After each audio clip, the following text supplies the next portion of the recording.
Kumlan and Ablak Gemara. We are up to today's Chaf Aleph Amid Aleph. And the last thing we learned was a machlekes between Rebbe and Chachamim.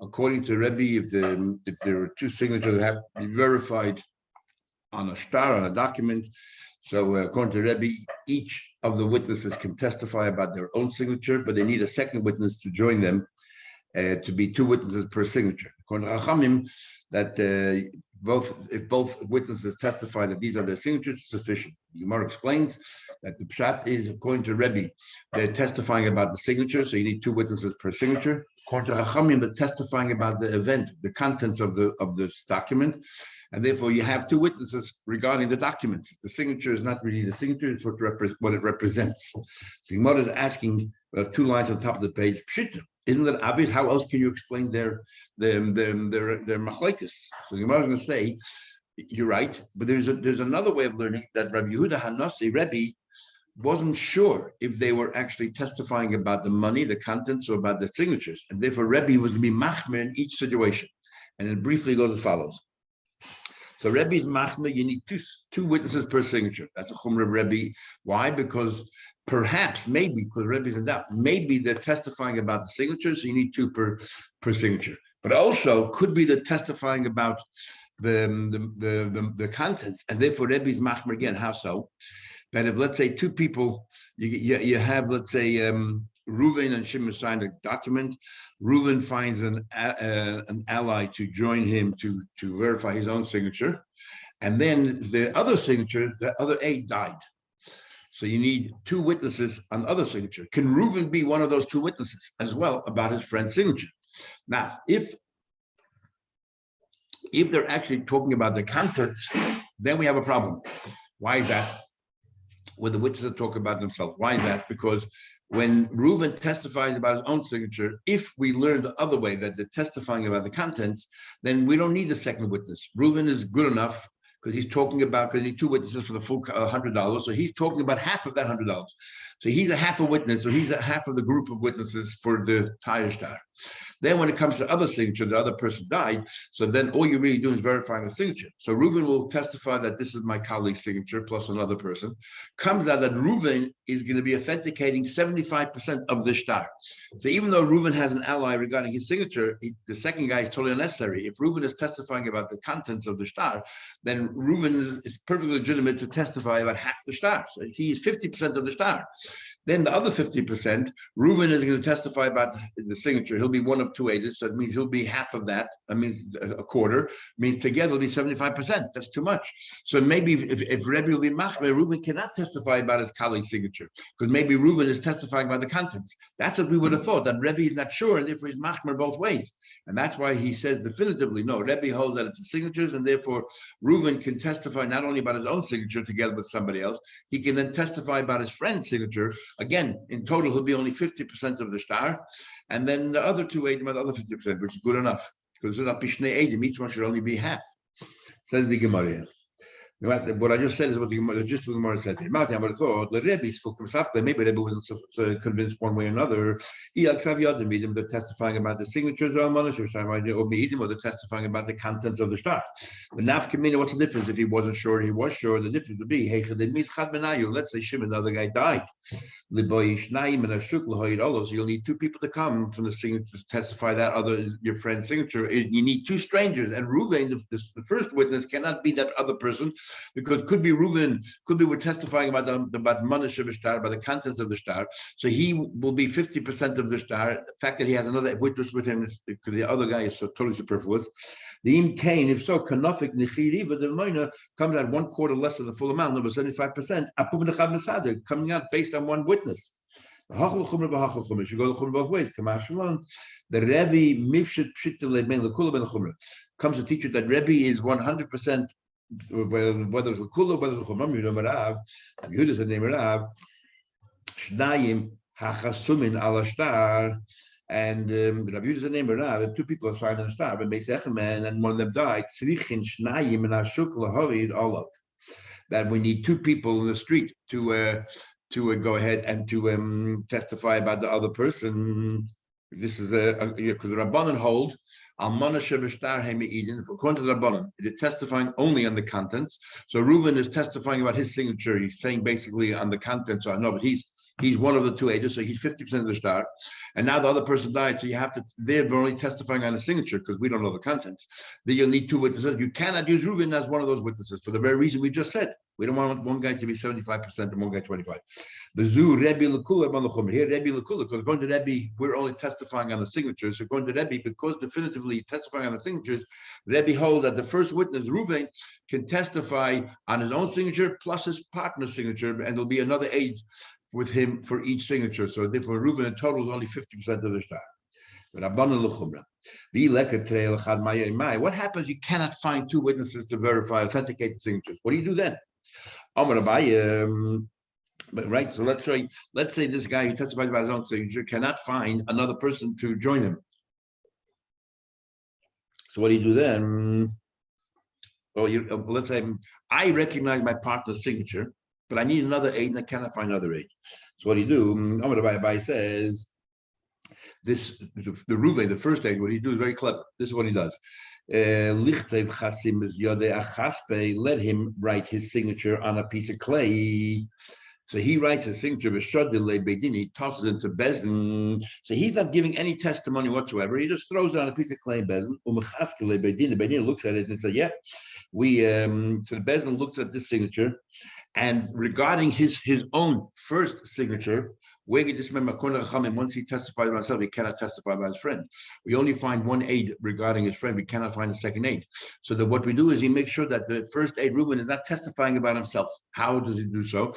He signs his name on a piece of clay shard, throws it into Bezdin. Bezdin looks at it, recognizes they compare the two signatures. This is the same signature, so therefore it's authentic. And then they can ask him, "This is you wrote this thing on that clay shard. So you didn't give any testimony regarding the shard. So now you're free. So the Bezdin will establish the first aid is 100% from another star, and then you can now testify regarding your colleague's signature. So you are not the one who's extracting 75% or certifying 75% of the star. The tzaddik doesn't have to testify about his own signature. So now you've Reuven, the first witness, she can join the other person, and he can testify regarding the other signature.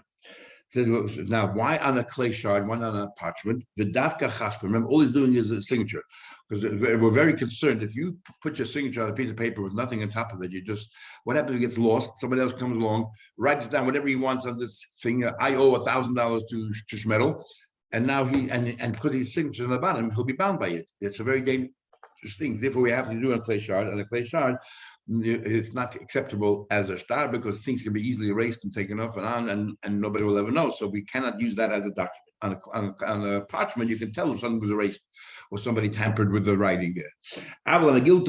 But not on a parchment. Somebody might find it the lay who's not a good person because of a lay might write on it whatever he wants. None. And we learned clearly in the Mishnah, if somebody puts a signature and puts an IOU with a signature at the bottom, he can't later say it's Bob Meister because right there.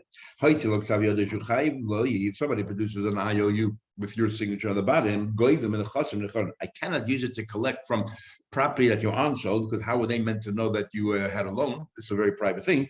But you, B'nai Choydin, your own assets, he can collect from because here's an IOU. Amar Rabbi Mishmul, halacha kedibecham, says Yehuda name Mishmul, halacha.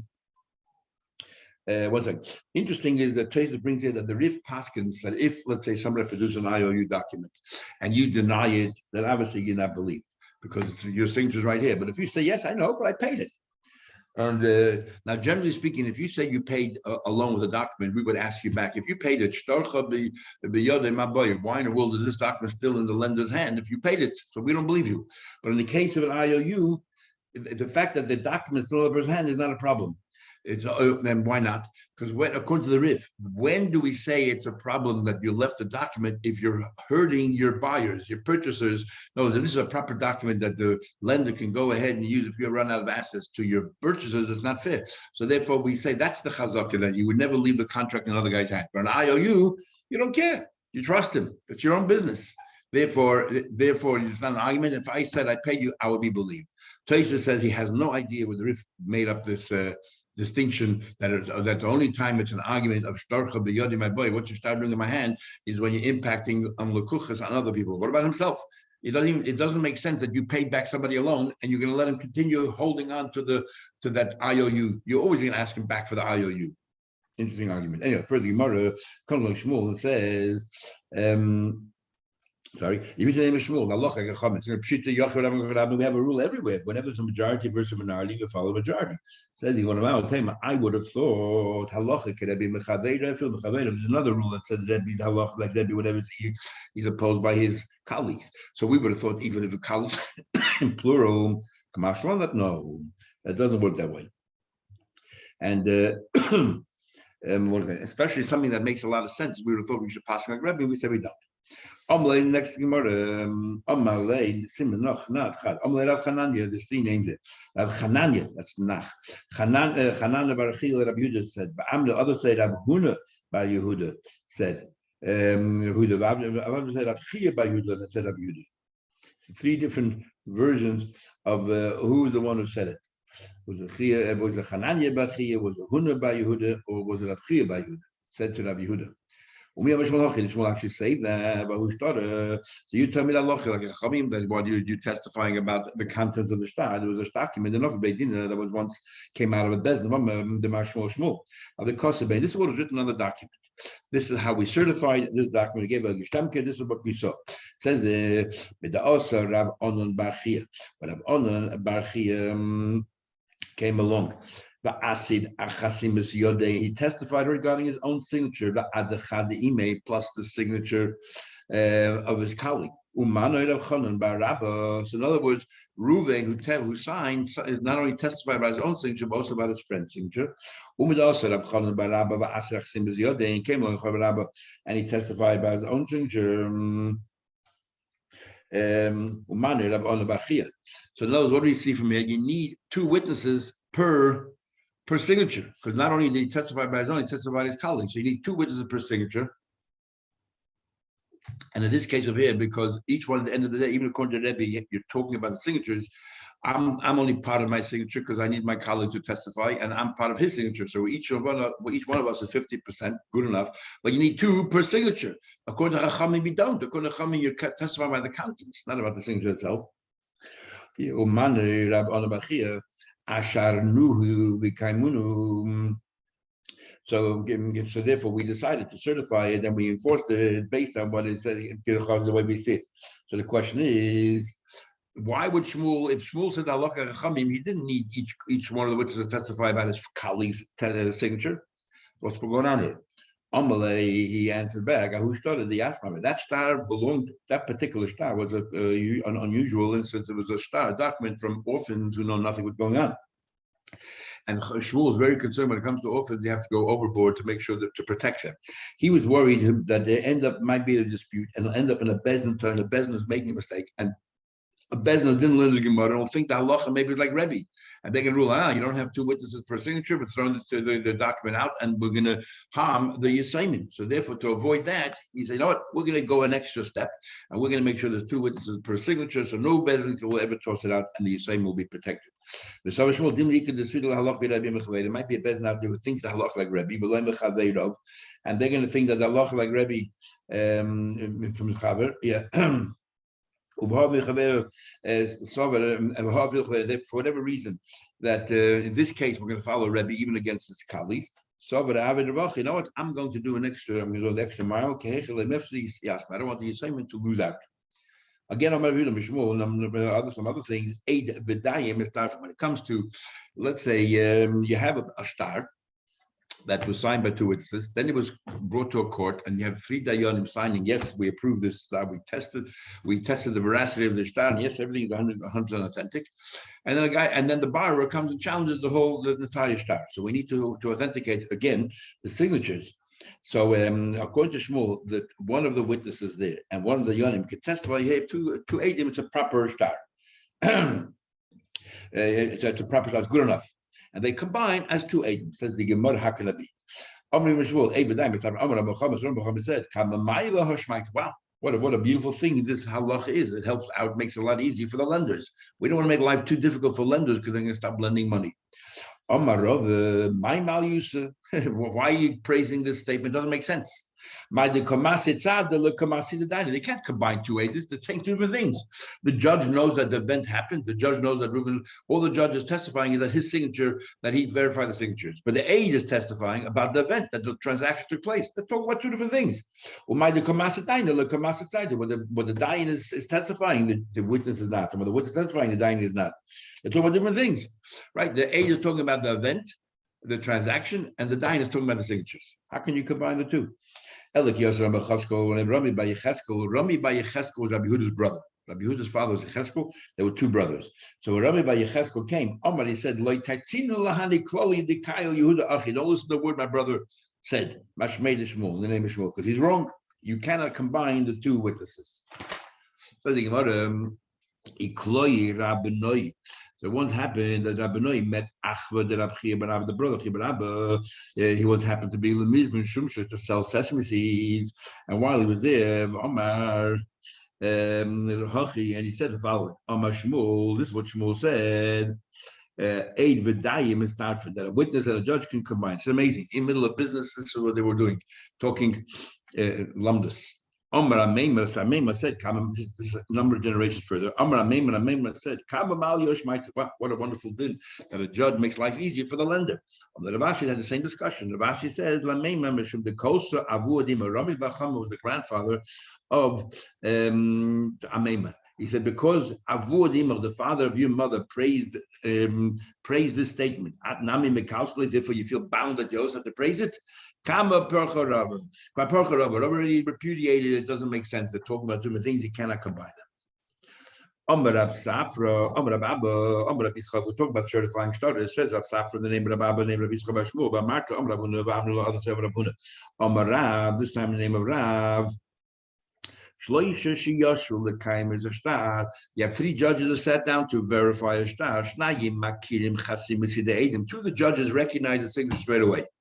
And but one of the judges does not recognize the signature. So the question is, it has to be, we need witnesses to tell that third judge that this is the signature, right? It's like a normal court case. Can the two other judges, the two presiding judges who recognize the signature, become the witnesses to the third judge, to the lone judge, and say, hey, we recognize these signatures, yes, they are correct, they're authentic.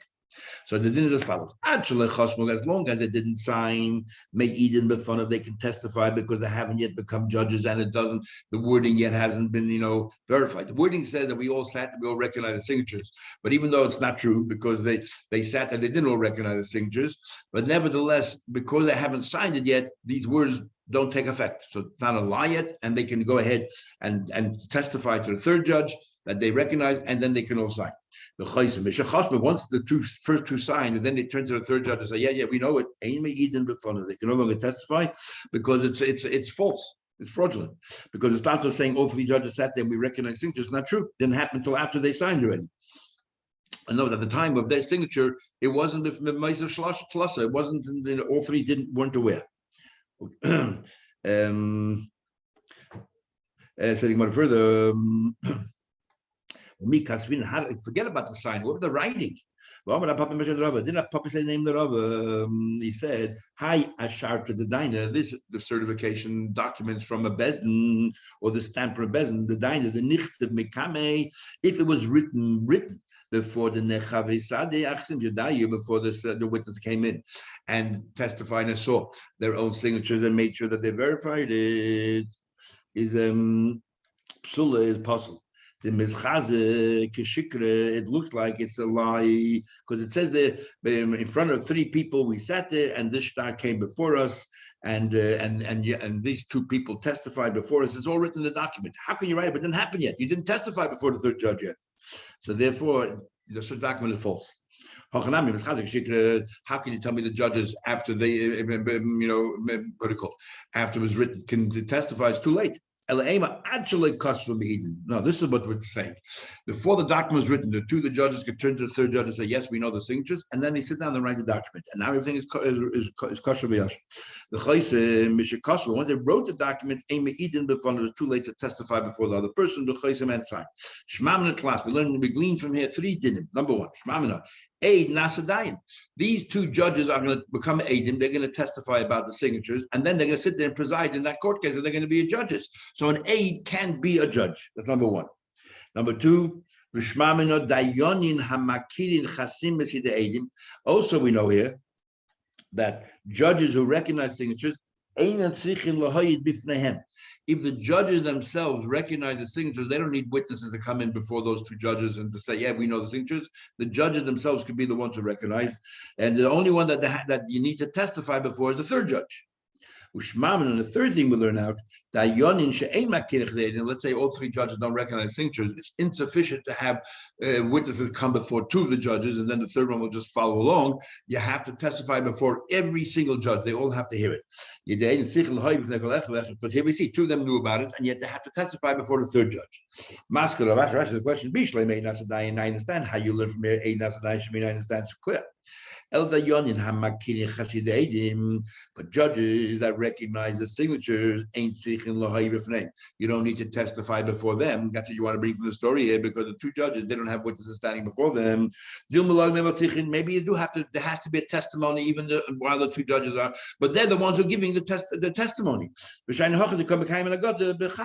Maybe all three judges are there and they're the ones who are testifying before the third judge.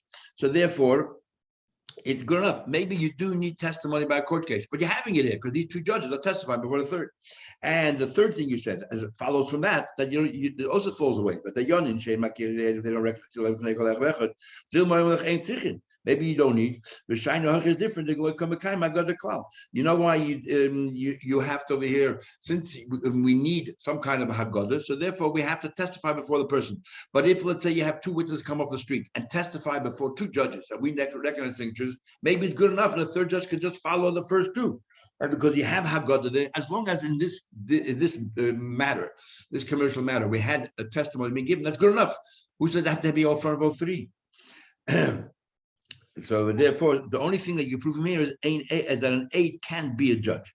So on that very point, I also have a question. Yosef Rabba and Rabba sat there and repeated this whole thing about an aid can turn into a judge. Rab Safra asked Abu a question, and we had the first mission there. Three judges were standing in the street at night, and Behaim Bezded the Bezdin, they saw the new moon. Now, because of that night, if it's during the day, we have a rule like to Shmiya Gedola Maria. Madach, if they heard from other people, it's good enough. If they themselves saw, it's great. But if they saw at night you cannot give testimony, so therefore they have to wait for the daytime. And now, once you have to wait daytime, you need a testimony. They cannot be the ones who be aid and judges at the same time. So that's our question. You said aid Nasadayan. You said that the same people recognize signatures can preside over the case. And here by Kiddush HaChodesh, we say that if the judges saw, they cannot be the ones that testify in the morning. They need to find other judges. The Rosh Hashanah, two of them should stand up the yeshiva and they put three people that, let's say, the third person saw as well, but he won't testify. So they bring a few other judges there, they eat with name and testify. Then they can establish that's a new chaydish. The other person is not good enough. You need three judges, but the two judges who are going to testify cannot be from those three judges. If you're going to believe this concept that an aid and a dayan can be one of the same. Why go such an elaborate way and get a few more judges? Let them sit in their place with a catcher and make kiddush HaChodesh. No, let them testify and sit down and based on their own testimony. On Malay, he said, so Rabbi said to Rav Safra, I had the same question, and I asked it to Rabbi Yitzchak, the son of Shmuel Zon Marta. Rabbi Yitzchak asked Rav's son Chia, and then Chia Barav asked him to his father Rav, and he asked him. And he said,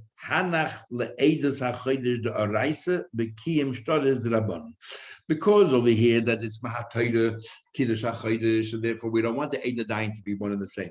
The whole idea of establishing a star is the veracity of a star is only midrabanan, because remember Mahatayda, every star is assumed that it's kosher, kashers, and like Reish Lakish said, as if the Eidim are standing before us. It's only the Rabbanan team started, so that if the labor that alleges that the star is fraudulent, it's all been stamped and everything else. Because on the Rabbanan we're lenient. Now, why Taka can't, so Mahatayda can be, why Taka Mahatayda can aid be a dime? because according to the Rashbam and Baba Basra, we learned that if you're Gimel Beit, if you're Dalet, it's because it says in the pasuk Amdu Shnei Hanoshim, that the two people should stand before the court and testify. So it's clear you have Anoshim, you have a Dayan, two different people. So it's like a Gzeres HaKosov. Tosfos brings here in Baba Kama and other places that no, it's a logical thing, because if I'm the Bezdin, in order for Eidim to be proper Eidim, they have to be able to be discredited through Hazama. You got to give a date and the time so that other can say, hey, how can you say this test? How can you go stand there and testify so and so when you weren't even there at the time? You were with us. But if the Dayanim are the Eidim, they're going to make sure they'll never hear. Remember, when you go to court, the judges have to accept the case. They'll never accept the case. So it's Eidu Shiyata Yochel Hazim. That's the logic in why we say Ein Eid Nasadayin. Another big machlekes is when we say more makas Davov and Tosfos and Rashi. When we say Ein Eid Nasadayin, is that what's the definition of an Eid? Is it the moment the Eid saw, or is it when the Eid actually testifies? No, once the Eid was testified, then he cannot be a dayan. But if he didn't testify, what you see right from about Chedesh, the Eid didn't. The third judge can sit there on the judges' benches because he's not testifying, even though he saw the new moon as well. Others don't know this is different. But when you need Eid Hameid or Stameid, let's get in Gemara. The Gemara gets in further. Let's say three people sat down to fulfill to verify a star. And then one of the judges were accused of something that will disqualify him from being a judge. He's actually Chasnu Kozman. They didn't sign yet. They can testify about the third judge. They're not in the Gay B'Davar yet because they haven't signed anything, so their own reputation is not in question. And they can say, no, we know for a fact that this guy is legitimate. He's qualified. The Chaysim, then they can all sign. But Misha Chasmu, once they signed, they can no longer testify that their colleague is a good guy because it's negated to them. They're testifying really about themselves, their own reputation. Why are you sitting on the court together with that person there? The Chaysim and the sign.